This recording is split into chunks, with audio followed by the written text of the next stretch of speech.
So at some point you'll probably notice that to create some of the intermediate components we need these infused frequency crystals.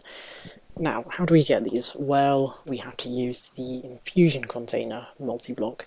So how do we build this? Well, let's first place this down, and then we're going to use the multi-block wand, and that's going to show us the structure that we need to build. So if we right click one of these, it'll show us what actually needs to be there. So let's place one of those down, and that's in green now because it's correct.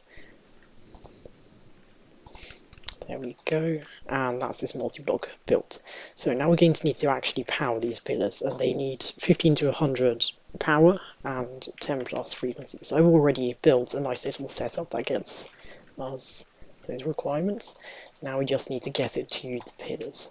So we're just going to use splitter all the way around.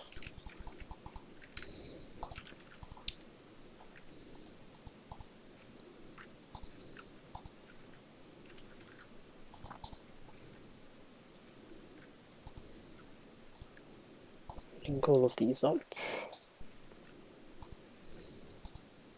And there we go, and now it's powered.